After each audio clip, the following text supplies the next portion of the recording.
저희 시작 기도하고 시작하겠습니다. 성부와 성자와 성령의 이름으로. 하늘에 계신 우리 아버지, 아버지의 이름이 거룩히 빛나시며 아버지의 나라가 오시며 뜻이 하늘에서와 같이 땅에서도 이루어지소서. 오늘 저희에게 일용할 양식을 주시고 저희에게 잘못한 일을 저희가 저희를 유혹에 빠지지 않게 하시고 악에서 구하소서. 아멘. 성부와 성자와 성령의 이름으로. 아멘. 안녕하세요. 이게 마이크가 더 좋은 것 같은데요? 잘 들리세요? 네. 박시무님이 소개해 주신 것처럼 오늘은 제가 부탁받은 주제가 요한계문헌에 나오는 믿음입니다. 좀 어렵죠? 예, 어렵다고 음악도 나오고 그런. 그래서 이거를 어떻게 여러분들한테 좀 잘 설명을 드릴 수 있을까 나름 고민을 하다가 그냥 몇 가지 준비를 했습니다. 그래서 제가 그러니까 이번 주하고 다음 주에도 제가 한 번 더 오는 것으로 알고 있는데 이번 주의 주제는 믿음이고 다음 주의 주제는 사랑입니다. 그래서 하여튼 그렇게 이어져 나갈 텐데 이제 제가 우리 목오동 신자분들께서 얼만큼 이렇게 성경에 대해서 많이 아시는지 그거를 이제 제가 잘 모르니까 아마 처음에 조금 그냥 설명하는 입장에서 그냥 몇 가지 이야기를 먼저 좀 드리는 게 좋을 것 같습니다. 저희 보통 요한계문헌이라고 일컫는 책들이 있습니다. 이런 얘기 들어보셨나요? 요한계문헌? 처음 들어보셨어요? 예. 저희 보통 성서에서 공부할 때, 성서를 공부할 때 사용하는 용어라 아마 신자분들은 쉽게 접하지는 못하셨을 것 같습니다. 근데 아주 쉽게 생각하시면 우리 성경에 보면, 우리 신약 성경을 펴면 제일 처음에 무슨 책 나오나요? 창세기? 신약 성경을 펴면, 신약 성경을 펴면, 다시요. 신약 성경을 펴면 마테오복음서라는 책이 나옵니다. 그렇게 책마다 이름이 붙어 있죠. 마테오복음, 마르코복음, 루카복음.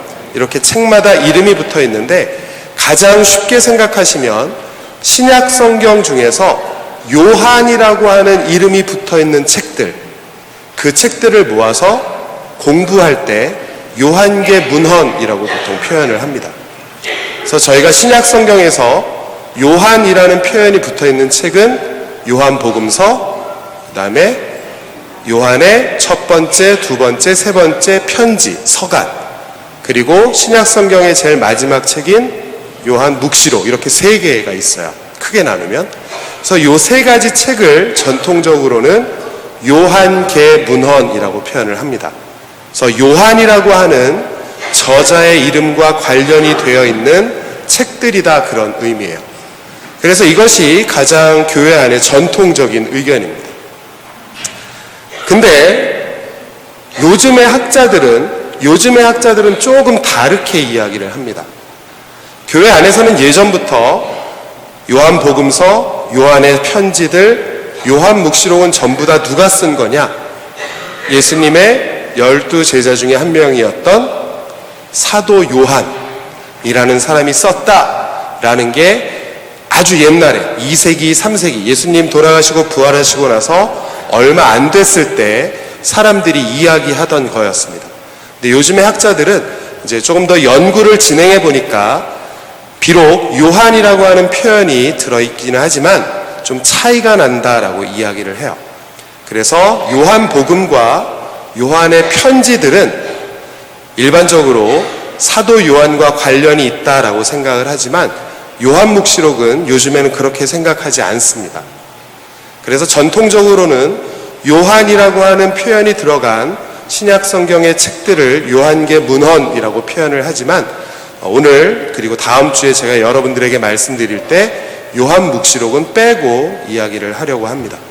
그래서 요한계문헌이라고 하는 표현이 어떤 표현인지 그거를 한번 알아보시면 좋을 것 같아요. 그래서 실제로 요한 복음서와 요한의 편지들을 읽어보시면 내용적으로도 굉장히 비슷한 것이 많습니다. 그래서 여러분이 우리말로 된 성경을 읽어보셔도 이거는 거의 비슷한 내용을 담고 있구나, 그리고 여기서 주장하고자 하는 것이 비슷하구나 라는 것을 쉽게 아실 만큼 그렇게 비슷한 점이 많아요. 그래서 요한복음과 요한의 서가는 요한과 관련이 있는 책이다 라고 일반적으로 생각을 합니다. 근데 여러분들이 복음서를 얼만큼 자세히 꼼꼼히 읽으시는지는 잘 모르겠지만 우선 요한복음을 읽다 보시면 요한복음은 1장부터 21장까지 21개의 장으로 구성이 되어 있습니다.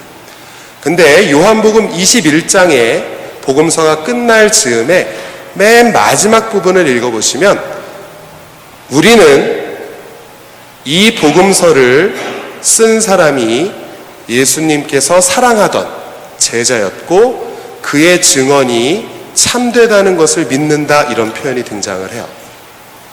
제가 조금 아까 요한계문헌 또는 요한복음서, 요한서가는 사도 요한과 관련이 있다라고 말씀을 드렸잖아요. 그러면 요한복음 21장 제일 뒷부분에 나오는 우리는 이라고 하는 표현은 누구일까요? 라는 것이 학자들이 궁금해하는 부분입니다. 사도 요한이라면 어떻게 써야 돼요? 나는 이라고 써야죠. 근데 복음서 제일 마지막에 보면 우리는 그의 증언이 참되다는 것을 믿는다, 이런 표현이 등장을 해요.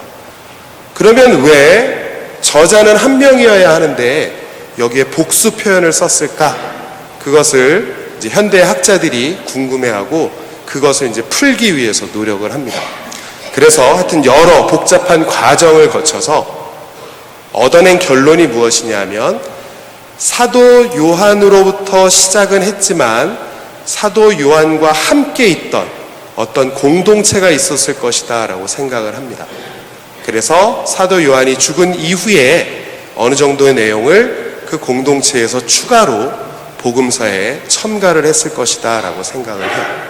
그래서 요즘의 학자들이 이야기하는 것은 요한 복음서와 요한의 서간들은 요한 공동체의 작품이다 라고 보통 이야기를 합니다. 그래서 이것은 우리 신학생들 학교에서 공부할 때나 듣는 이야기하는 내용인데 좀 어려우실 수도 있는데 하여튼 그렇게 좀 이해를 하시면 좋을 것 같아요.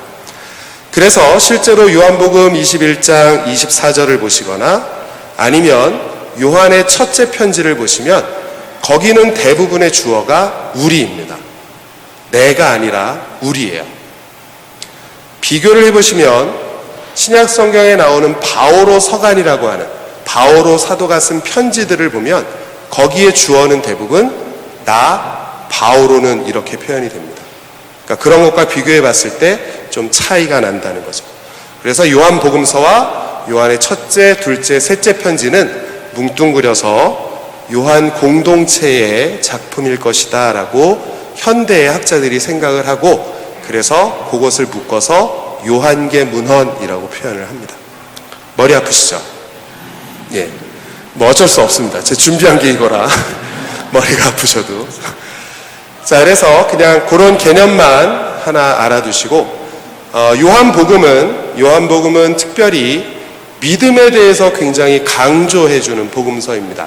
그래서 요한복음에서 말하는 믿음은 이겁니다 라고 말씀을 드리면 너무 딱딱하니까 요한복음에 나오는 성경 구절 하나를 가지고 여러분들과 실제로 어떻게 복음서에서 믿음에 관해서 전해주는지 그것을 살펴보려고 합니다. 요한복음 4장에 보시면 거기에는 어떤 내용이 등장을 하냐 하면 예수님과 사마리아 여인과의 대화라고 하는 부분이 등장을 합니다. 자, 그래서 이 부분이 요한복음 안에서 믿음이 무엇인지, 요한복음이 사람들에게 알려주고 싶어 했던 믿음이라고 하는 게 무엇인지를 가장 잘 나타내주는 구절 중에 하나입니다. 그래서 4장 혹시 기억이 나시는 분들은 성경 내용을 한번 떠올려 보시면서 이야기를 들으시면 좋을 것 같아요. 사마리아, 이런 얘기 들어보셨나요? 어디서 들어보셨어요? 물론 성경에 나오죠. 사마리아 여인과의 대화니까. 유다인이 누군지는 아시죠? 유다인은 누군가요? 유대인. 이스라엘 사람들을 보통 우리는 유대인이라고 부릅니다.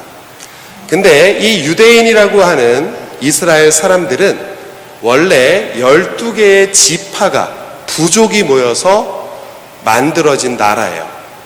근데 사마리아라고 하는 것 역시 그 12부족 중에 하나였습니다. 근데 역사 안에서 이스라엘 사람들은 우리나라와 비슷하게 전쟁도 많이 겪고 또 침략도 많이 당했던 나라 중에 하나인데, 기원전 6세기에 이스라엘 사람들은 유배를 가게 됩니다.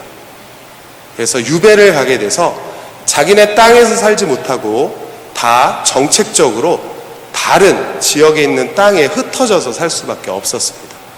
근데 유독 12지파 중에서 사마리아라고 하는 지파만은 다른 데로 보내지 않고 본토에 그냥 남겨뒀어요. 그래서 이 유배 생활이 한 50년쯤 지속이 되었는데, 50년 뒤에 다른 부족들이 돌아옵니다. 돌아와서 그 땅에 남아있던 사마리아 사람들과 갈등을 일으키게 돼요. 어떤 갈등을 일으키냐 하면, 이스라엘 사람들에게 가장 중요한 것 중에 하나는 혈통입니다. 혈통. 우리나라 사람들도 혈통을 중요하게 생각하잖아요. 혈통을 굉장히 중시합니다. 그러니까 이스라엘 사람인 아버지와 이스라엘 사람인 엄마가 아이를 낳는 거, 이런 거를 되게 중요하게 생각을 한다는 거죠. 근데 이 사마리아 사람들은 본토에 남아있기는 했지만 침략을 당하고 외국 사람들이 들어오면서 어떤 일이 벌어지겠어요? 피가 섞입니다. 50년이라는 시간이 지났기 때문에 피가 섞이게 되는 거죠. 그래서 유배를 갔다가 돌아온 유대인들은 사마리아 사람들을 이제 책망하기 시작을 합니다. 너희는 선조들이 유지한 혈통을 지키지 못한 사람들이다 라고 이제 책망하기 시작을 하고, 반대로 사마리아 사람들은 너네 다른 부족들은 우리가 여기서 하느님이 약속해준 이 땅을 지키고 있을 때 너희는 이 땅을 지키지 못한 사람들이다 라고 서로 책망하기 시작을 해요. 그 갈등이 점점 증폭이 됩니다. 그래서 나중에는 급기야 어떤 일이 벌어지냐 하면, 사마리아 사람들과 유대인들은 남남처럼 살기 시작을 합니다. 원래는 같은 부족이었지만 이제 완전히 남남처럼 살기 시작을 하는 거죠. 그래서 사마리아는 어떤 일을 벌이냐 하면, 시간이 좀 지나서 자기네 땅 안에 성전을 새로 짓습니다. 그래서 완전히 다른 나라에 완전히 다른 종교를 가진 완전히 다른 사람들이 되는 거죠. 이게 사마리아 사람들과 유대인들과의 관계예요. 그러면 유다인들이 보기에 사마리아 사람들은 어떻게 보일까요? 우상 숭배를 하는 사람들로 보입니다. 그리고 사마리아 사람들 역시 유다인들을 좋지 않게 그렇게 생각을 했죠. 자, 그래서 이렇게 서로 다른 성전에서 하느님을 예배하는, 그래서 서로 다른 종교를 갖게 되는 그런 결과를 낳게 되는 게 역사 안에서 벌어지는 유다인들과 사마리아 사람들의 관계입니다. 근데 재미있는 것은 요한복음 4장을 보시면 예수님께서 갈릴레아라고 하는 지역에 가시기 위해서 사마리아 땅을 지나가셔야만 했다라고 복음서에 기록이 되어 있습니다. 근데 일반적으로 조금 뒤에 다시 설명을 드리겠지만, 유다인들이 얼만큼 사마리아 사람들을 싫어했냐 하면 사마리아 땅을 밟지를 않았어요. 그들이 사는 영토에는 들어가려고 하지도 않았습니다. 그럴 정도로 사마리아 사람들과 사이가 좋지 않았는데, 이 요한복음 4장에 나오는 예수님의 모습을 보면 굳이 일부러 다른 길을 놔두고 그 사마리아 사람들이 살고 있는 그 땅을 가로질러서 어디론가 가시려고 했다라고 표현을 한다는 거죠. 자, 그래서 바로 나오네요. 이게 이스라엘 지도입니다. 뒤에는 잘 안 보이실지도 모르겠는데 여기 빨갛게 표시된 이 점으로 표시된 데가 갈릴레아 호수라고 하는 곳이에요. 그리고 이 밑에 한 반쯤 잘린 얘는 그 유명한 사해입니다. 사해, 죽은 바다. 물이 들어오지 않고 증발만 계속하는. 그래서 혹시 이스라엘 가고 싶은 마음이 있으신 분들은 빨리 가십시오. 이 사해가 이거 점점 줄어들어서 언제 없어질지 모릅니다. 실제로 제가 이스라엘을 처음 갔을 때가 한 20년쯤 전인데 그때보다 지금 물에 닿으려면 10m 이상을 더 내려가야 할 정도예요. 예, 그래서 마음 있으신 분들은 빨리 가시는 게 좋습니다. 자, 그래서 이 갈릴레아라고 하는 호수 근처가 예수님께서 주로 활동하시던 곳입니다. 처음에 제자를 뽑은 것도 갈릴레아 호수에서였고 가장 많은 일들을 벌이신 것도 갈릴레아 호수에서였어요. 근데 여기 하얀 선 보이시나요? 하얗게 표시된 선 보이세요? 예. 이 선의 마지막이 지금 어두워서 잘 안 보이는데 여기가 예루살렘이라고 하는 도시입니다. 예루살렘이라고 하는 곳은 뭐가 있나요? 성전이 있죠. 그리고 유다인들은 마치 우리가 신자가 되면 주일날 미사에 참여하는 것과 마찬가지로 유다인 성인 남성은 최소한 1년에 한 번 성전을 방문해야만 했습니다. 왜 유다인 성인 남성일까요? 유다인 성인 여성은 그럼 의무가 없었습니다. 권리도 주지 않고 의무도 없었어요. 그래서 그 당시의 여인들은 계명을 지켜야 될 의무가 없었습니다. 예, 별로 좋은 건 아니었던 거죠. 자, 그래서 보통 갈릴레아 주변에서 예루살렘을 갈 때 가장 빠른 길은 어떤 길이겠어요? 예, 이렇게 일직선으로 이렇게 내려가는 길이 가장 빠른 길입니다. 당시의 사람들은 걸어 다녀야만 했기 때문에 가장 빠른 길을 가는 게 중요할 수밖에 없었죠. 근데 갈릴레아 호수와 이 예루살렘이라고 하는 도시 한 중간에 이만큼 사마리아 땅이 차지를 하고 있습니다. 그래서 유다인들은 통상적으로 갈릴레아에서 예루살렘을 갈 때 어떻게 갔냐 하면 갈릴레아에서 남쪽으로 이렇게 내려오다가 사마리아 땅이 시작되는 곳에서 그 땅을 피해가기 위해서 여기 요르단강이 있는데 요르단강을 건넙니다. 그리고 요르단강을 따라서 쭉 남쪽으로 내려가요. 그러다가 사마리아 땅이 끝나는 곳에서 다시 강을 건너서 이스라엘 땅으로 들어옵니다. 그때 강을 건너서 이스라엘 땅으로 들어와서 제일 처음 만나는 도시가 예리코라고 하는 도시입니다. 성경에 가끔 나오는. 그래서 예리코라고 하는 곳에서부터 예루살렘까지 이제 광야 지역을 지나서 예루살렘의 성전을 방문하는 게 통상적인 경로였어요. 집에 갈 때는 어떻게 가겠어요? 집에 갈 때도 역시 이렇게 가로질러 가면 빠르겠지만 사마리아 땅을 지나지 않기 위해서 똑같이 강을 건너서 북쪽으로 이동해서 사마리아 땅이 끝나는 곳에서 다시 이스라엘 땅으로 지나가곤 했습니다. 저것이 일반적으로 유다인들이 갈릴레아에서 예루살렘을 왕래할 때 사용하던 경로예요. 근데 요한복음에 따르면 예수님께서 예루살렘에서 이 갈릴레아를 가셔야 되는데 원래대로는 어떻게 가셔야 돼요? 이 하얀 선대로 가셔야 합니다. 유다인이었으니까. 근데 요한복음 4장에 보시면 예수님께서는 이 사마리아 땅을 가로질러 가셔야만 했다라고 표현을 한다는 거죠. 그럼 왜 예수님은 굳이 사마리아 땅을 가로질러 가셔야만 했을까요?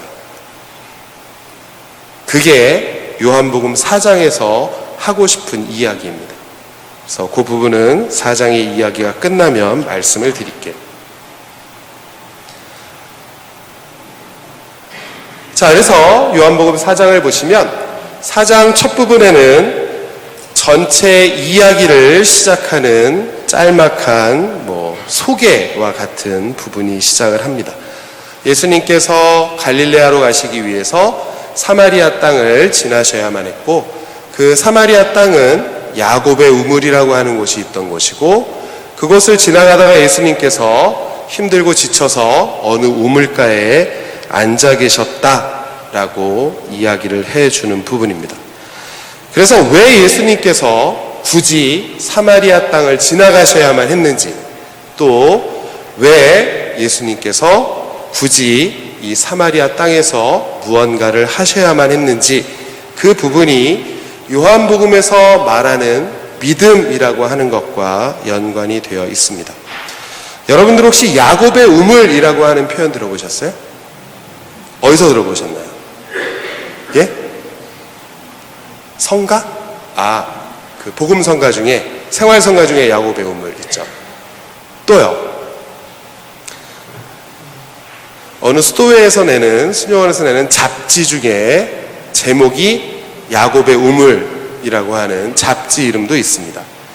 근데 실제로 구약 성경을 다 찾아보셔도 야곱의 우물이란 표현은 등장하지 않습니다.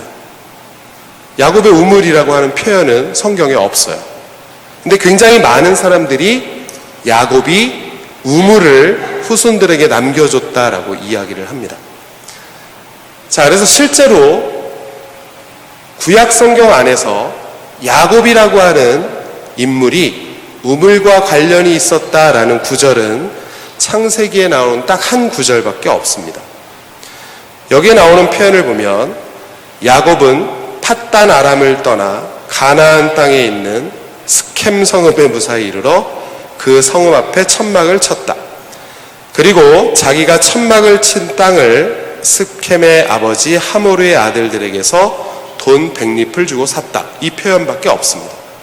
근데 전통적으로 저 시카르 또는 스켐이라고 하는 곳에 야곱의 우물이 있다라고 사람들은 이야기를 하고, 또 그렇게 지금까지도 생각을 합니다. 자, 어쨌거나 저기에는 우물이 있었습니다. 그리고 이 스켐이라고 하는 동네는 사마리아 지역에 있던 동네였어요. 예수님께서 길을 가다가 힘들고 지쳐서 그 우물가에 앉았다라는 것이 사마리아 여인과 예수님의 대화가 시작되는 첫 부분입니다. 성경에 보시면 예수님께서 길을 걷느라 지쳐서 우물가에 앉았다라고 표현이 되어 있는데, 재미있는 것은 똑같은 표현을 신약 성경의 다른 곳에서 찾아보면 여기서 표현되는 지치다라는 표현이 어떨 때 사용이 되냐 하면 복음을 선포하느라고 힘들다라는 표현을 할 때 사용을 합니다. 그래서 마치 예수님이 길을 가다가 다리가 아파서 우물가에 앉은 것이 아니라 예수님은 복음 선포를 하다가 우물가에 앉았다라는 식으로 요한복음에서는 이야기한다는 거죠. 혹시 요한복음 4장의 사마리아 여인과 예수님의 대화 기억나세요? 어떻게 기억하고 계세요? 네? 나에게 마실 물을 다오? 네, 제가 저기다 써놨잖아요.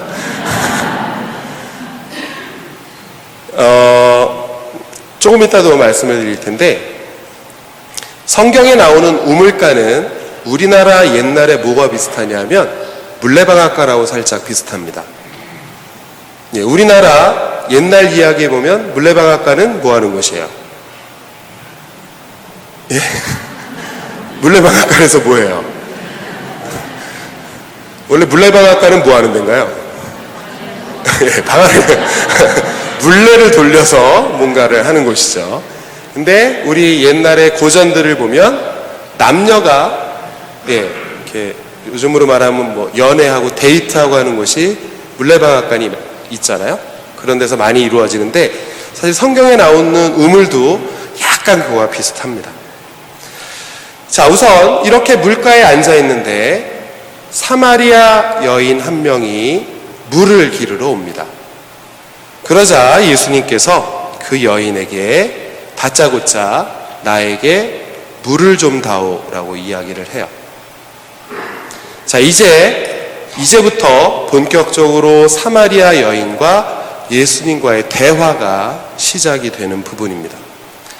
근데 이 사마리아 여인은 굉장히 까칠한 여인이었는지 예수님께서 나에게 물 좀 다오라고 이야기하자 바로 이렇게 대답을 합니다. 당신은 유다인이면서 어찌 사마리아 여인인 저에게 물을 청합니까? 라고 대답을 해요. 이 여인의 말에서 우리는 뭘 알아들을 수 있을까요? 예? 이 여인이, 아니 당신은 유다인인데 어떻게 사마리아 여인인 나에게 물을 청합니까? 라고 이야기했다는 거죠. 이 표현에서 알 수 있는 것은 당시의 유다인들은 사마리아 사람들과 대화하지 않았습니다. 말을 주고받지 않았어요. 더구나 유다인 남자가 사마리아 여인에게 또는 사마리아 남자가 유다인 여인에게 쉽게 말을 걸 수 없었던 분위기인 거죠. 여기 어르신들 계시지만 지금은 그런 거 없죠. 예전에 유럽의 오래된 성당 가시면 이렇게 성당이 저희 보통 이렇게 가운데 통로가 있고 좌측 우측으로 나뉘잖아요. 예전에 어떻게 했는지 아세요? 부부가 사이좋게 이렇게 와가지고 남편은 오른쪽으로 부인은 왼쪽으로 갔습니다. 예, 성당에 와서 남자들이 앉는 좌석과 여자들이 앉는 좌석이 구분이 되어 있었어요. 그게 불과 한 30년 전쯤 일입니다. 근데 우리 지금 읽는 이 예수님의 이야기는 몇 년쯤 전 이야기예요? 2000년쯤 전 이야기잖아요. 그러니까 그 당시에 남녀 관계가 얼마나 더 지금보다 보수적이었을지는 충분히 이해할 수 있는 거죠. 자, 어쨌거나 예수님께서 나에게 물을 좀 다오 하자 이 여인이, 아니 어떻게 유다인 남자가 사마리아 여자인 나에게 감히 물을 청합니까? 라고 톡 쏘아댑니다. 그러자 예수님께서 좀 화가 나셨는지, 네가 잘 몰라서 그러는데 물을 청하는 내가 누군지 네가 알았으면 나한테 이렇게 하지 않았을 거다 라는 식으로 대답을 하세요. 그리고 만약에 네가 물을 청했다면 내가 생명수를 주었을 것이다 라고 대답을 합니다. 이 말을 들은 여인은 지지 않습니다. 사마리아 여인은 이렇게 이야기를 해요. 당신은 두레박도 없으면서 어디서 물을 주겠단 말입니까? 이 우물을 우리의 조상인 야곱이 주었는데 당신이 야곱보다 훌륭한 사람입니까? 라고 또 이야기를 합니다. 그러자 예수님께서도 지지 않고 내가 줄 수 있는 물이 있는데 그 물을 마시는 사람은 영원히 목마르지 않을 것이다 라고 대답을 해요. 이 우물물을 마시는 사람은 또 목이 마르겠지만 내가 주는 물을 마시는 사람은 목마르지 않을 것이다 라고 대답을 합니다. 그러자 이 여인이 뭐라고 답을 하냐면, 그러면 그 물을 저에게 좀 주십시오 라고 청합니다. 근데 그 뒷이야기가 더 재밌어요. 그러면 제가 매일 힘들게 여기까지 물을 기르러 오지 않아도 되겠습니다 라고 대답한다는 거죠. 이것이 사마리아 여인과의 대화의 첫 부분입니다. 여기서의 예수님과 사마리아 여인과의 대화의 중심은 물입니다. 물. 그것도 생명을 주는 물인데, 재미있는 것은 예수님의 이야기와 사마리아 여인과의 이야기는 서로 대화가 되질 않습니다. 서로 다른 이야기만 해요. 그래서 한번 보시면 제가 여기 예수님의 이야기는 파란색으로 표시를 하고 사마리아 여인의 이야기는 검정색으로 표시를 했는데, 파란색만 따라서 읽으면 말이 됩니다. 파란색만, 예수님이 말하는 부분만 따로 읽으면 이해가 돼요. 그리고 사마리아 여인이 이야기하는 검정색 부분만 따로 읽어도 이해가 됩니다.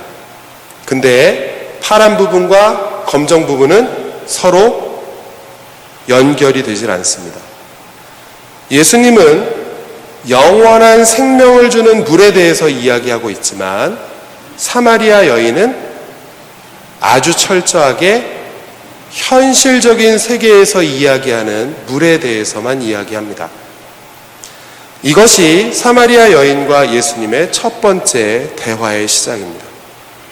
다른 말로 하면 예수님께서는 영원한 생명이 무엇인지, 또 사람을 살아가게 하는 영원한 생명을 주는 물이 무엇인지 이야기하지만 사마리아 여인은 실생활에서 우리가 마시는 물에 대해서만 이야기한다는 거죠.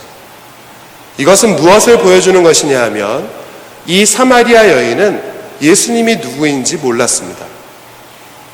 이 사람이 뭐 하는 사람인지도 몰랐고 사마리아 여인의 눈에 비친 예수님은 단지 그냥 한 명의 유다인 남자였을 뿐인 거죠. 자, 이렇게 처음에 예수님과 사마리아 여인과의 대화는 마치 기찻길처럼 서로 만나지 않고 평행선을 긋고 있습니다. 자, 그래서 여기서 나오는 내용들은 아까 말씀드린 것처럼 생명수에 대한 이야기인데, 처음에 예수님께서 여인에게 나에게 마실 물을 좀 다오라고 표현하는 부분이 있는데, 이것과 굉장히 비슷한 표현이 요한복음 안에서 한 번 더 사용이 됩니다. 언제 사용이 되냐면 예수님께서 십자가 위에서 돌아가시기 직전에 목마르다라고 표현을 하시는데, 많은 사람들은 요한복음에서 예수님이 사마리아 여인에게 물을 좀 다오라고 이야기하는 이 내용은 예수님의 죽음을 암시하는 내용이다라고 생각을 합니다. 자, 그리고 아까 말씀드린 것처럼 예수님은 영원한 생명을 주는 물에 대해서 이야기하지만 사마리아 여인은 현실적인 물에 대해서만 이야기한다는 거죠. 그래서 예수님께서 하시는 이야기를 이 사마리아 여인은 하나도 이해하지 못했습니다. 마치 무엇과 비슷하냐 하면 저희가 신앙생활을 시작할 때의 모습과 비슷한 거죠. 혹시 이 중에서 유아 세례 받으신 분 손 한번 들어보시겠어요? 예, 이건 뭐 잘못한 거 아니니까 버쩍 드셔도 됩니다. 뭐 누가 혼내거나 그러면 나중에 좀 이렇게 커서 스스로 내가 성당을 다녀야 되겠다 마음 먹고 세례 받으신 분. 예, 제가 가끔 이걸 여쭤보는데 이 후자가 훨씬 많아요. 예, 어려서 세례 받으신 분들보다 나중에 성인이 돼서 세례 받으시는 분들. 자, 내가 유아 세례 때는 뭐 제가 결정할 권한이 없습니다. 저도 나중에 알았죠. 신학교 가기 전에 이제 세례 증명서를 떼야 되는데 나중에 보니까 저는 태어나고 한 달 있다 세례를 받았더라고요. 예, 태어나고 한 달 있다가 걔가 무슨 생각이 있어서 그냥 부모님이 가서 주니까 받은 거죠. 성인이 돼서 내가 성당에 가야 되겠다 마음 먹고 오시면, 성당에 오시면 제일 먼저 뭐 하세요? 교리 받으시죠, 교리. 예비자 교리라는 걸 합니다. 그래도 신자로서 살려면 한 6개월 정도는 우리 교회에 대해서 알아야 신자 생활을 잘할 수 있을 거다라고 생각을 해서 한 6개월 정도 교리를 해요. 처음에 와서 교리 내용 들으시면 이해되세요? 네? 다 이해되셨어요? 예. 잘 이해 안 됩니다. 예. 교리를 가르치기는 하지만, 애써서 설명을 하기는 하지만 사실 잘 받아들여지지가 않아요. 왜냐하면 내가 신앙을 가지려고 마음을 먹었지만 신앙생활을 시작한 것이 아니기 때문에 그것에 대해서 이야기해줘봐야 잘 이해하지 못합니다. 그때 들었던 것을 나중에 신앙생활 하면서 하나씩 둘씩 깨달을 수는 있지만 그 당시에 다 이해하기는 쉽지가 않은 거죠. 그래서 마치 사마리아 여인과 예수님의 대화는 그런 모습과 비슷합니다. 예수님이 하는 이야기를 사마리아 여인은 하나도 이해하지 못했다는 거죠. 그래서 사마리아 여인은 아주 단순하게 실생활 안에서 일어나는 일들 안에서만 예수님을 이해합니다. 자, 그리고 여기서 말하는 예수님이 이야기하는 물은 예수님이 누구이신지 그것과 관련이 있습니다. 자, 이렇게 처음에 사마리아 여인과 예수님의 대화는 평행선을 걷습니다. 그러다가 예수님이 좀 화가 많이 난 것 같아요. 그래서 여인에게 이렇게 이야기합니다. 가서 너의 남편을 데리고 와라 라고 이야기를 해요. 예, 뭐 그냥 우리 좀 막 표현하면 너 가서 남편 데리고 와 이렇게 얘기했겠죠. 그러자 이 여인이 저는 남편이 없습니다 라고 답을 합니다. 자, 이렇게 사마리아 여인과 예수님은 서로 전혀 이해할 수 없는 대화를 하다가 이제 남편을 데리고 오라라는 그 이야기부터 조금씩 대화가 되기 시작을 합니다. 남편을 데리고 오라는 말에 사마리아 여인은 저는 남편이 없습니다라고 답을 해요. 그러자 예수님께서 그 말이 맞다라고 이야기하죠. 그러면서 너는 남편이 5이나 있었지만 남편이 아니었고 지금 살고 있는 그자도 남편은 아니니 내 말이 맞다 이렇게 표현을 합니다. 이제부터 사마리아 여인과 예수님은 대화가 되기 시작을 합니다. 자, 여기서 아까 제가 물레방앗간 말씀을 드렸는데 어떤 학자가 이런 연구를 했습니다. 이 학자는 아주 훌륭하신 분이에요. 교황청에서 설립한 성서대학에서 창세기를 가르치는 아주 훌륭하신 분인데 이분이 이런 연구를 했어요. 창세기에 나오는 또는 구약 성경에 나오는 우물이라고 하는 단어와 관련된 것을 다 찾습니다. 그랬더니 구약 성경에 우물과 관련된 이야기가 3군데 나와요. 근데 그 3군데가 어디냐면 창세기 24장에 보면 아브라함과 레베카의 이야기가 나옵니다. 아브라함이 누군지는 아시죠? 예, 아브라함이 자기 종에게 길을 떠나보내면서 내가 길을 가다가 우물을 만났는데 너에게 먼저 물을 주는 여인이 있으면 그 여인을 데리고 오라고 합니다. 왜요? 아들 이삭의 배필로 삼기 위해서. 그래서 이 종이 실제로 길을 가는데 어떤 우물가에 도착하자 레베카라고 하는 여인이 자신에게 물을 줄 뿐만 아니라 이 종이 데리고 간 가축에게도 다 물을 먹여줍니다. 그러자 이 종이 이 여인이 바로 우리 주인이 이야기한 여인이구나 라고 생각을 하고 이 레베카를 아브라함에게 데려가요. 그래서 아브라함은 레베카와 자신의 아들인 이삭을 혼인시킵니다. 이게 첫 번째 이야기예요. 두 번째 이야기는 창세기 29장에 보면 야곱과 라헬의 이야기입니다. 야곱이 길을 떠나서 어떤 광야에 야곱이 이제 도망가죠, 사실은. 형 에사오의 장자권을 뺏어가지고 형이 무서워서 도망을 갑니다. 그래서 미디안 광야라고 하는 곳에 갔는데 거기에서 우물가에서 어떤 여인을 만나요. 그 여인의 이름은 라헬이었습니다. 그래서 이 29장을 찾아보시면 야곱이 라헬을 보자 라헬 앞에 가서 무릎을 꿇고 엉엉 울었다 이렇게 되어 있어요. 왜 엉엉 울었는지는 모르겠지만 그렇게 표현이 되어 있습니다. 뭐 어떤 사람들은 첫눈에 반했다라고 표현을 하기도 하고 어쨌거나 그래요. 야곱은 라헬이 마음에 들어서 이 라헬을 얻기 위해서 이드로라고 하는 라헬의 아버지 집에서 7년간 일을 해줍니다. 7년간 일을 해주고 라헬을 얻기로 한 거죠. 7년을 일을 해줬어요. 그리고 약속대로 이제 밤이 어두워지고 잠자리에 들어가서 이제 한 여인과 잠을 자고 일어났는데 라헬이 아니에요. 다른 여인인 거예요. 어떻게 해요? 망한 거죠. 그래서 라헬이 아닌 레아와 함께 잠자리를 합니다. 그래도 야곱은 라헬을 얻기 위해서 또다시 7년을 일을 하고 라헬을 부인으로 맞이하게 되죠. 또 마지막으로 우물과 관련된 이야기는 탈출기 2장에 나오는 모세와 칩보라가 만나는 장면입니다. 모세 역시 이집트인을 죽여서 이제 그것이 무서워서 벌을 받을까 무서워서 도망을 가죠. 그리고 광야에서 어느 우물가에서 칩보라라고 하는 여인을 만납니다. 그리고 모세는 칩보라와 혼인을 하게 되는 거죠.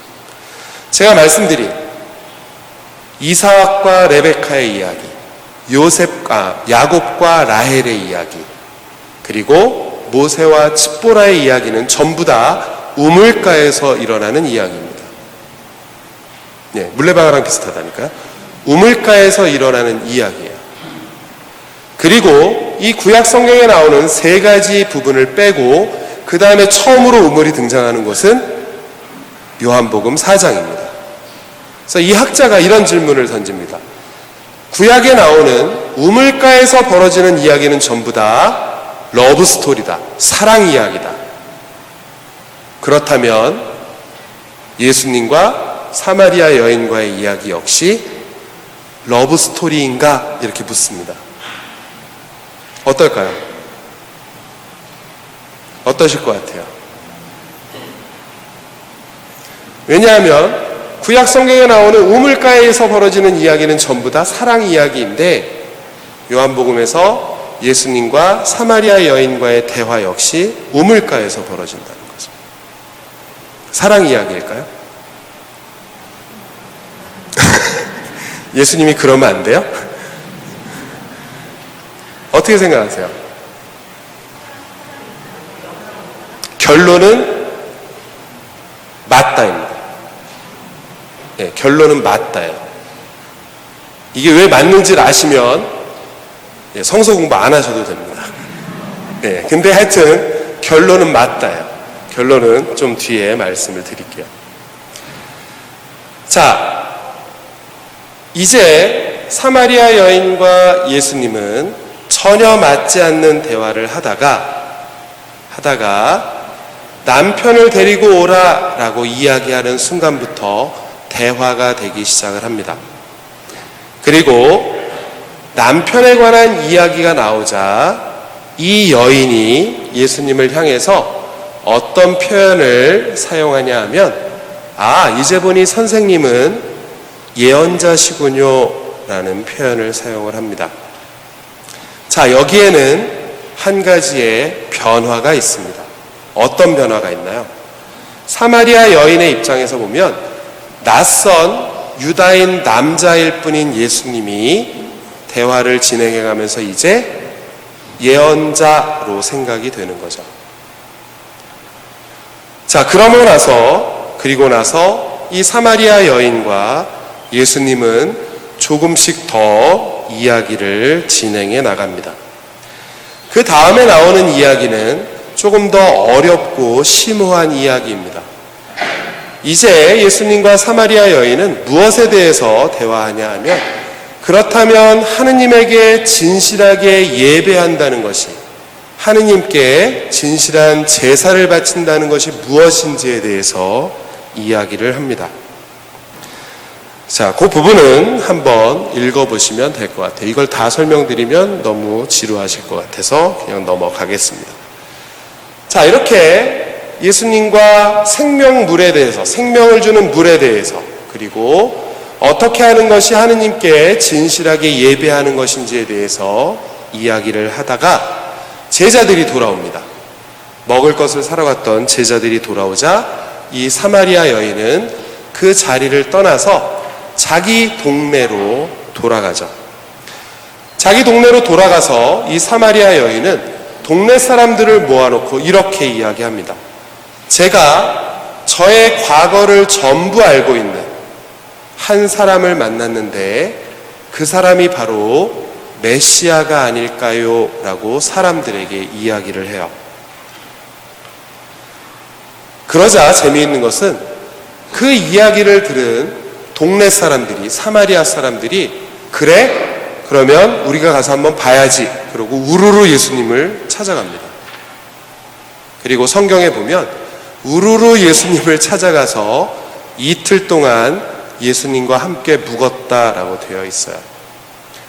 그리고 나서 그렇게 사마리아 여인으로부터 이야기를 들었던 동네 사람들이 마지막에 사마리아 여인에게 이렇게 이야기합니다. 이제 우리는 네가 우리에게 해준 이야기를 들어서가 아니라 우리가 직접 보고 체험했기 때문에 이분이 구원자라는 사실을 알게 되었다라고 성경에 표현이 되어 있습니다. 자, 이것이 요한복음 4장에 나오는 내용입니다. 왜 그러면 이렇게 길게 이 4장의 이야기를 말씀드렸냐? 이 4장에서 나오는 사마리아 여인의 모습의 변화가 요한복음에서 이야기하는 믿음이라고 하는 것을 가장 잘 나타내 주기 때문에 그렇습니다. 처음에 사마리아 여인에게 예수님은 그냥 한 명의 유다인 남자였을 뿐입니다. 하지만 예수님과 대화를 지속해 가면서 사마리아 여인에게 예수님은 가장 먼저는 선생님으로 불리게 되고, 그 다음에는 당신은 예언자군요 라고 불리게 됩니다. 또 이 사마리아 여인이 동네 사람들을 찾아가서 그 사람들에게 제가 만난 이 사람이 메시아가 아닐까요? 라고 사람들에게 묻지만 이것은 질문이 아니라 그분은 메시아입니다 라는 고백으로 보통 이해를 합니다. 자, 그래서 이 사마리아 여인은 전혀 예수님을 알지 못했던 사람입니다. 그냥 우연히 예수님을 우물가에서 만나는 거죠. 그리고 처음에는 서로 전혀 이해할 수 없는 대화를 시작을 합니다. 예수님의 말씀을 전혀 이해하지 못하는 거죠. 하지만 대화가 지속되어 가면서 조금씩 이 여인은 예수님을 알아가게 됩니다. 그것을 가장 잘 나타내 주는 것이 뭐냐면 호칭의 변화입니다. 어찌 유다인 남성이 저에게 물을 청합니까? 라는 표현에서 예수님에게 사용한 호칭은 그냥 유다인 남자예요. 그 다음에는 이 여인은 예수님을 예언자로 표현합니다. 그리고 조금 더 나아가서 이 여인은 예수님을 메시아로 표현한다는 거죠.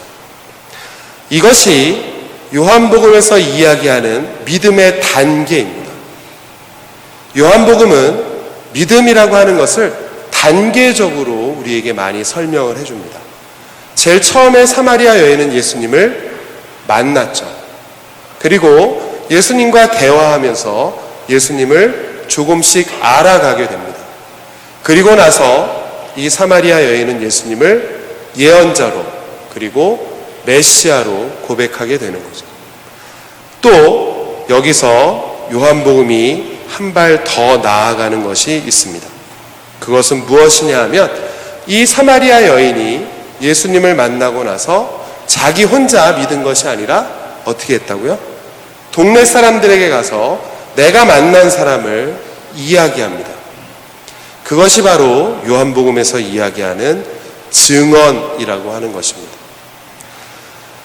요한복음은 다른 복음서와는 달리 조금 독특한 용어를 많이 사용합니다.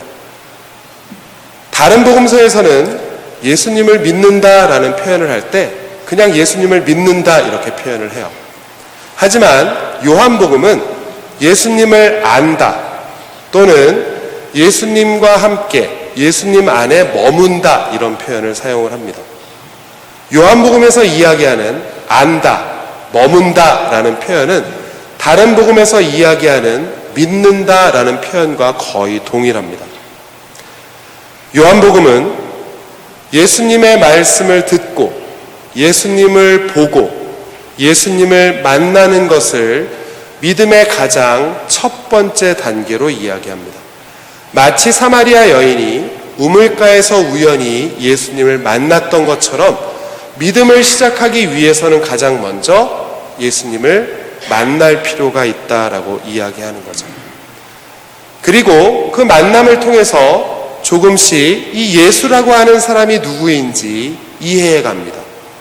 그리고 조금씩 이해해가면 이제 예수님을 알게 되고 예수님을 믿게 된다라고 표현을 합니다. 그 다음에 요한복음에서 이야기하는 믿음의 단계는 고백의 단계입니다. 저희는 보통 우리 신앙 고백이라는 거 하잖아요. 주일날. 신앙 고백의 내용은 뭔가요?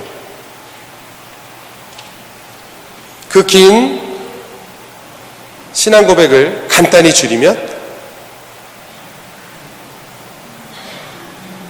예? 간증?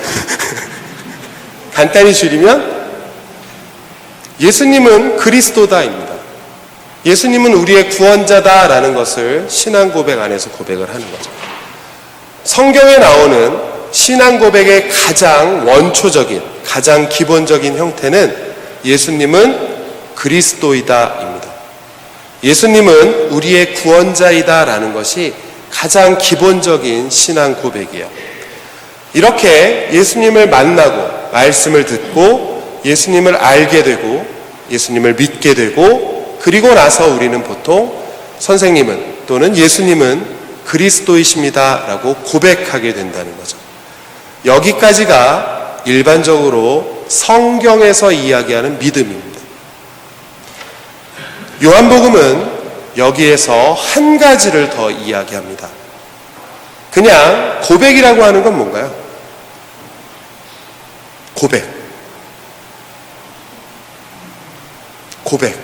고백 안 해보셨어요? 고백은 누가 하는 거예요? 제가 고백한다 그러면 누가 하는 거예요? 제가 하는 거죠? 예. 고백이라고 하는 것은 나의 차원입니다. 개인의 차원이에요. 저는 예수님을 믿습니다 라고 고백한다는 거죠.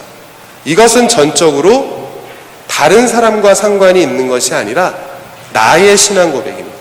내가 예수님을 그리스도라고 고백하는 거죠. 여기까지가 공관복음이든 요한복음이든 이야기하는 믿음의 단계인데 요한복음은 거기에서 한 가지를 더 추가를 합니다. 그게 바로 증언이라고 하는 겁니다. 증언이라고 하는 건 뭔가요? 고백이라고 하는 것이 개인의 차원이라면 증언이라고 하는 것은 증언은 제가 저에게 스스로 증언하진 않습니다. 그죠? 증언은 다른 사람들에게 하는 거죠. 요한복음은 믿음이라고 하는 것이 개인적인 차원에서 예수님을 믿고 예수님을 그리스도로 고백하는 것에 그치는 것이 아니라 이제 그것을 다른 사람에게 증언하라고 이야기합니다. 그것을 가장 잘 보여주는 게 사마리아 여인과의 대화라는 거죠. 사마리아 여인은 자기네 동네에 가서 사람들에게 자신이 만난 예수님을 증언합니다. 예수님을 알려준다는 거죠. 그래서 결과적으로 보면 그 이야기들을 들은 사마리아 사람들이 우르르 예수님을 찾아가고 이 사마리아 여인이 했던 것과 똑같은 방식으로 예수님을 알게 되고 예수님을 믿게 되는 이야기가 사마리아 여인과의 대화입니다. 여기서 보여주는 요한복음이 강조하는 믿음의 내용 중에 가장 마지막 단계는 증언입니다. 나의 신앙을, 나의 고백을, 나의 믿음을 다른 사람들에게 전해주는 것까지가 요한복음이 이야기하는 믿음이라고 하는 것에 포함이 된다는 거죠. 증언이라고 하는 것은 말로 이루어질 수도 있고 증언이라고 하는 것은 행동으로 이루어질 수도 있습니다.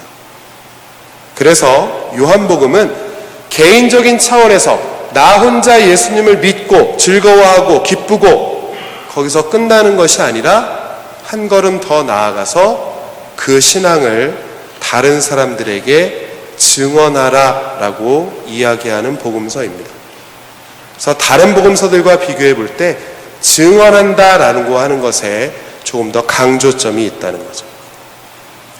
자, 이것이 사마리아 여인과 예수님의 대화 안에서 보여지는 요한복음이 생각하는 믿음의 모습입니다. 그리고 믿음의 단계예요.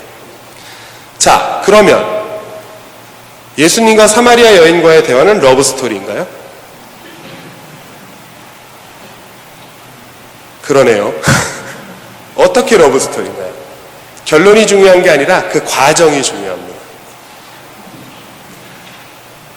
러브스토리다라고 이야기를 합니다. 어떤 면에서 러브스토리냐 하면 아까 제가 유다인들과 사마리아 사람들의 그 안 좋은 관계 말씀드렸잖아요. 예수님과 사마리아 여인은 러브스토리인데 이 사마리아 여인이 한 사람의 개인이 아니라 사마리아 사람 전체를 의미한다라고 할 때 러브스토리입니다. 어떤 면에서냐면 사마리아 사람들은 예수님을 알게 되고 예수님을 믿게 되죠. 그것이 바로 러브스토리입니다. 왜냐하면 성경 안에서 예수님과 믿는 사람들과의 관계를 많은 경우에 신랑과 신부로 표현하기 때문에 그렇습니다. 예수님을 신랑으로 그리고 예수님을 믿고 따르는 사람들을 신부로 표현을 해요. 구약 성경도 마찬가지입니다. 하느님을 신랑으로 그리고 이스라엘 사람들을 신부로 표현합니다. 그것을 가장 단적으로 나타내주는 구약 성경의 책은 아가서입니다. 아가서라는 책이 있어요. 예, 그 혹시 외롭고 우울할 때 그 책 읽으시면 재밌습니다. 예, 거기 꼭 연애 편지 써놓듯이 그런 책이에요. 아, 내가 당신을 얼마나 그리워했는지 아십니까? 당신을 보고 이런 표현들이 나오는데 그거는 하느님을 마치 신랑처럼 그리고 하느님을 믿는 사람들을 신부처럼 이야기하기 때문에 그렇습니다. 똑같이 신약 성경에서도 예수님을 신랑처럼 그리고 예수님을 믿고 따르는 모든 사람들을 신부처럼 표현을 하는 거죠. 그런 의미에서 러브스토리다라고 이 학자는 결론을 내렸습니다. 예, 그런 의미에서 러브스토리일 수 있는 거죠. 자, 오늘 아마 집에 가시면 러브스토리 이거 하나만 기억해 나실 것 같아요. 자, 그래서 요한복음에서 이야기해주는 믿음의 가장 중요한 부분 중에 하나는 예수님을 믿고 고백하고 증언하라라고 하는 점입니다. 그래서 요한복음에 나오는 표현을 사용을 한다면 이 세상의 빛으로 오신 예수님을 받아들이고 빛으로 오신 예수님을 세상에 증언하는 것, 세상에 드러내는 것, 세상 사람들에게 선포하는 것, 그것이 요한복음이 생각하는 믿음이라고 하는 것 안에 포함이 되어 있다는 거죠. 만일 내가 혼자 열심히 신앙생활 합니다. 열심히 성경도 읽고 주일마다 꼬박꼬박 미사에 가고 판공성사 꼬박꼬박 보고 하라는 거 다 해요. 훌륭한 신앙인이지만 요한복음의 시각에서 보면 아주 좋은 믿음의 모습은 아니라는 거죠. 왜요? 증언이라고 하는 것이 빠져 있기 때문에 그렇습니다. 요한복음뿐만 아니라 요한의 서간들 역시 똑같이 이야기합니다. 이것은 요한 1서, 요한의 첫째 편지에 나오는 첫 부분인데 아마 요한 서간은 많이들 안 읽으시기 때문에 그냥 저 내용만 한번 좀 읽어드리겠습니다. 요한의 편지는 이렇게 시작을 합니다. 처음부터 있어 온 것, 우리가 들은 것, 우리 눈으로 본 것, 우리가 살펴보고 우리 손으로 만져본 것, 이 생명의 말씀에 관하여 말하고자 합니다. 그 생명이 나타나셨습니다.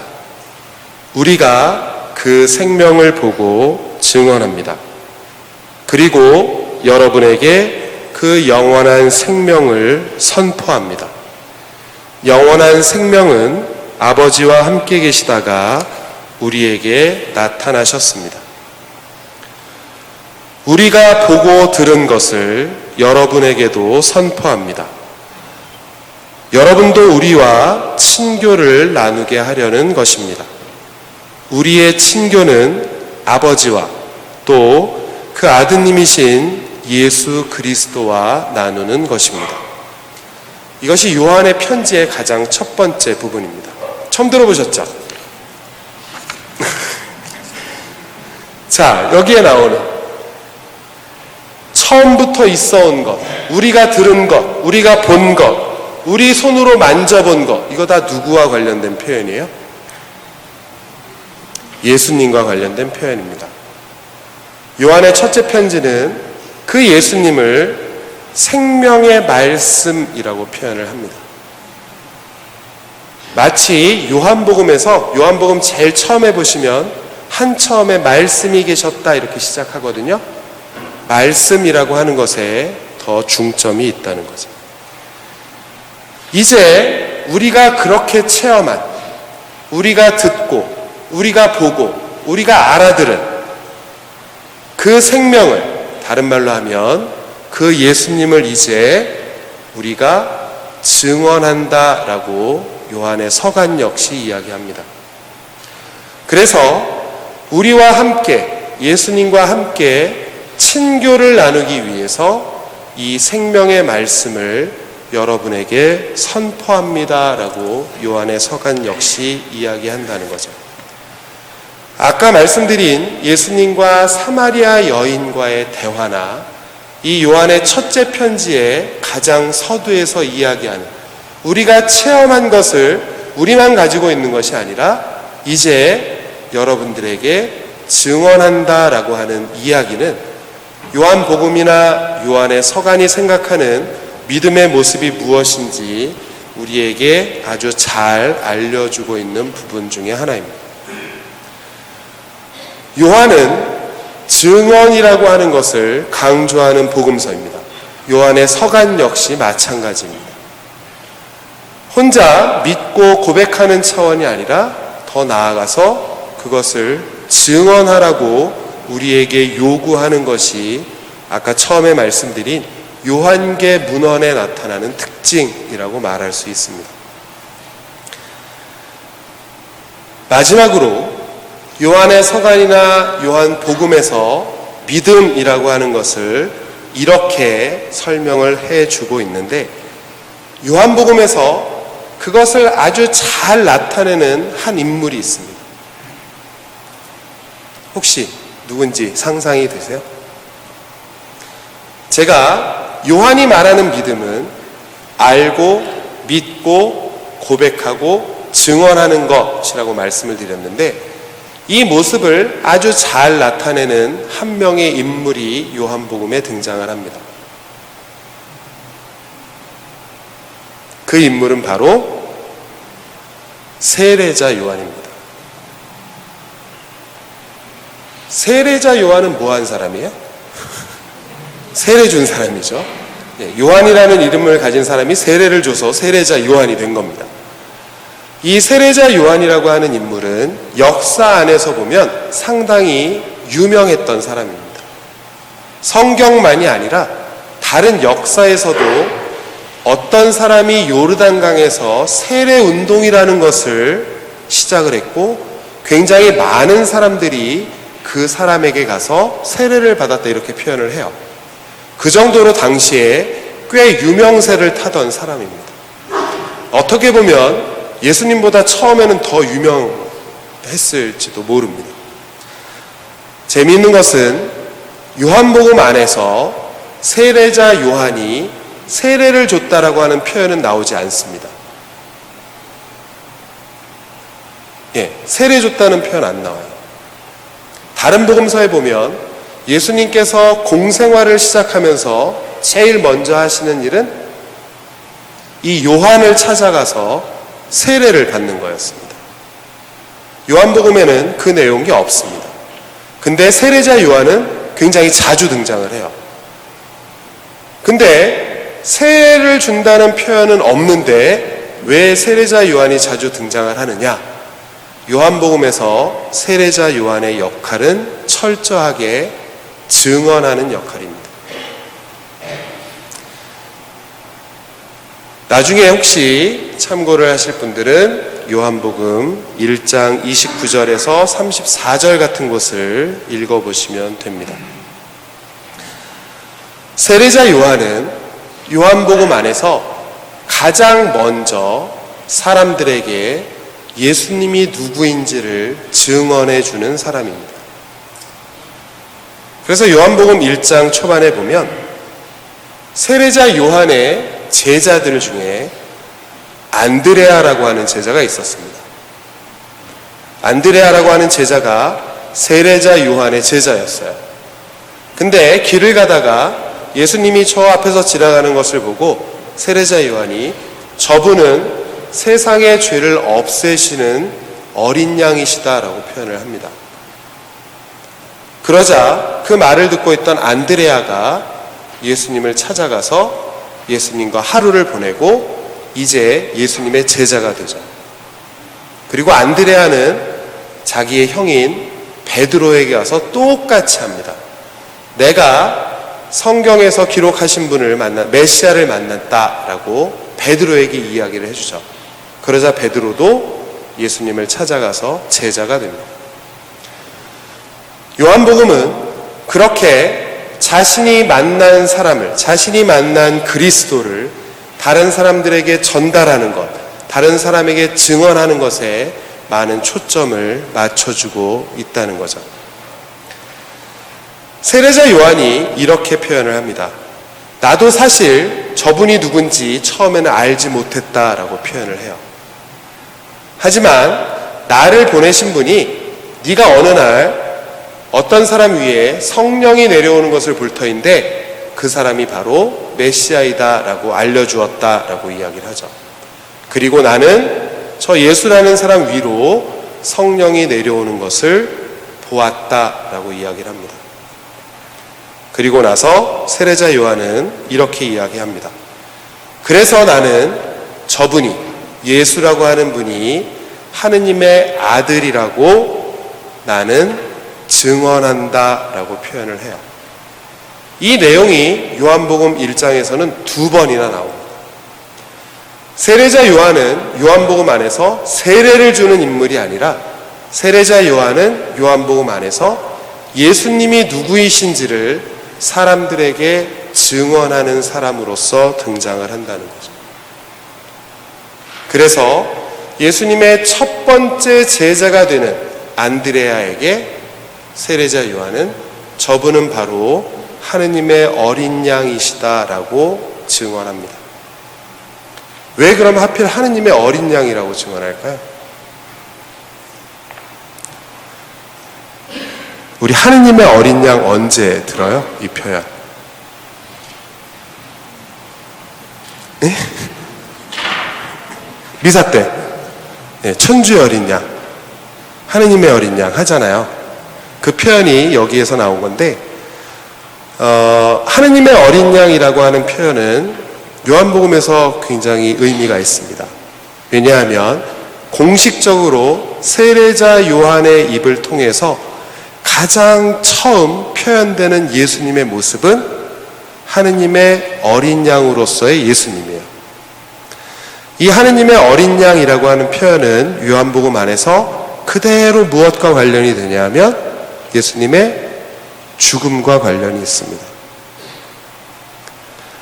예수님은 마치 이사야서에서 이야기하는 것처럼 도살장에 끌려가는 어린 양처럼 나의 종은 다른 사람들의 죄를 대신 짊어지고 갔다라고 이사야서에서 표현을 하는데 요한복음은 예수님의 죽음을 바로 그 어린 양처럼 이야기한다는 거죠.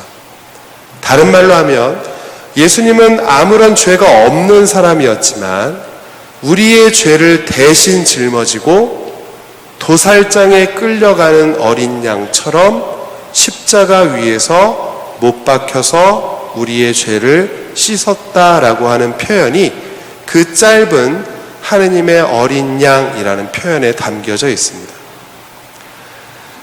세례자 요한이 첫 번째 제자들에게 하는 증언의 내용은 하느님의 어린 양입니다.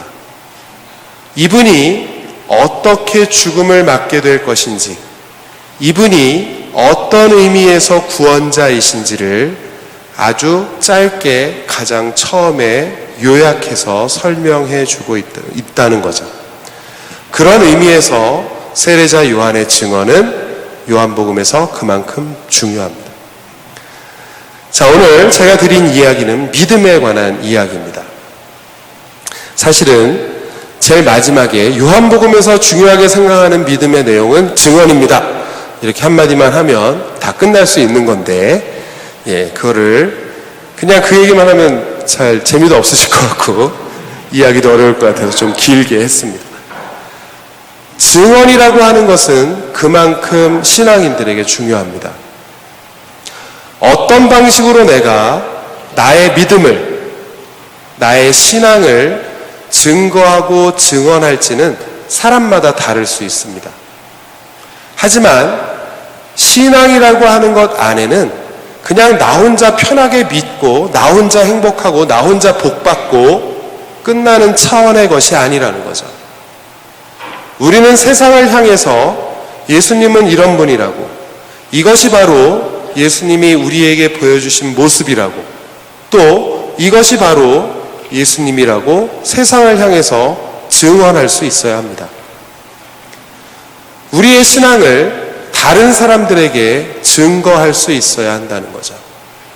그래서 요한복음은 지속적으로 안드레아의 말을 듣고 예수님을 찾아가서 제자가 되는 베드로, 사마리아 여인의 이야기를 듣고 동네 사람들이 예수님을 믿게 된다는 이야기, 이런 것들을 지속적으로 전해줍니다.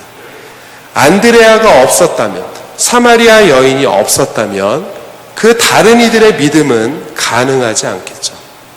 그래서 요한복음은 단지 믿음이라고 하는 것이 개인적인 차원에서 머무는 것이 아니라 선포되어야 하고 다른 사람들에게, 세상을 향해서 증거되어야 한다라고 이야기하는 복음서입니다. 그래서 다른 복음서와 비교한다면 증언이라고 하는 것에 조금 더 많은 비중을 두고 있다는 거죠. 그래서 요한복음에서 말하는 믿음이라는 것을 이야기할 때 믿음은 점진적인 과정입니다. 모든 것을 한 번에 그냥 번개치듯이 되지 않는다는 거죠. 마치 사람과 사람이 만나서 친해지고 가까워지는 것처럼 예수님과의 관계 역시 처음에 만나고 대화하고 조금씩 알게 되고, 그래서 믿게 되고 고백하게 되고 증언하게 된다라고 이야기합니다. 그래서 우리는 믿음이라고 아주 짧게 표현하지만 그 안에는 그런 과정이 필요한 거죠.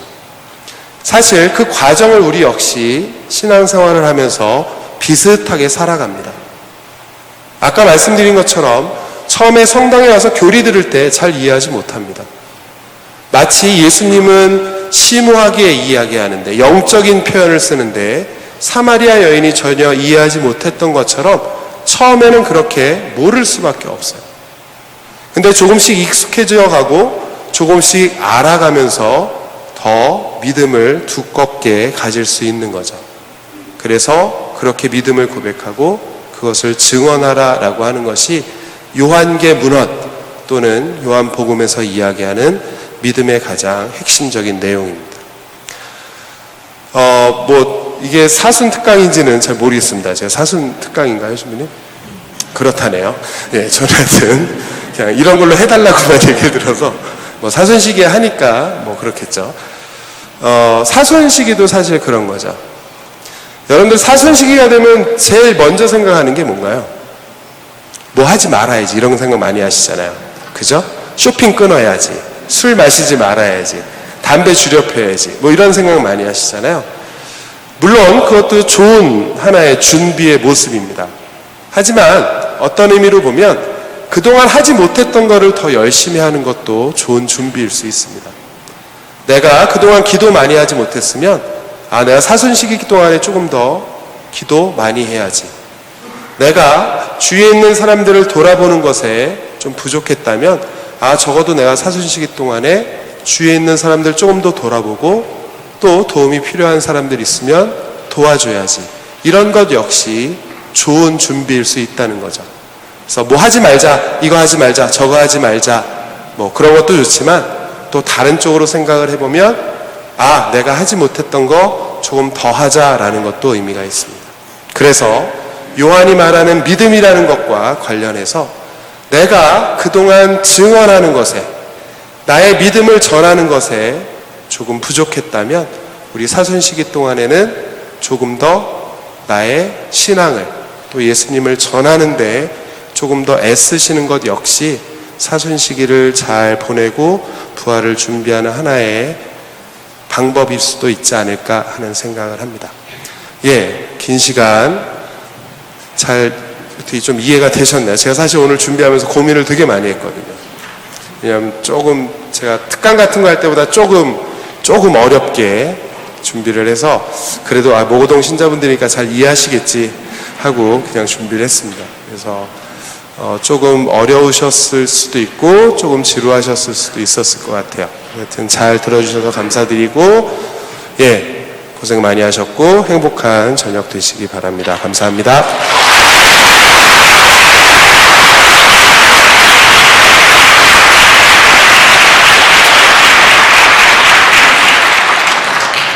저희 그래도 시작기도 했으니까 함께 마침기도 하고 대구로 돌아가시면 되겠습니다.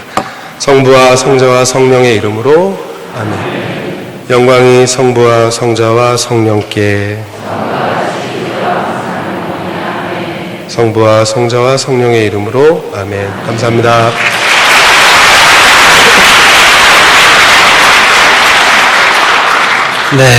성경 말씀을 통해서 우리의 믿음을 담백하게 성찰할 수 있는 좋은 시간을 함께 했던 것 같습니다. 여러분들 함께 해주셔서 감사드리고 또 이번 사순시기가 믿음을 우리가 성찰할 수 있는 그런 소중한 귀한 시간 되시길 바랍니다. 다시 한번 감사드립니다.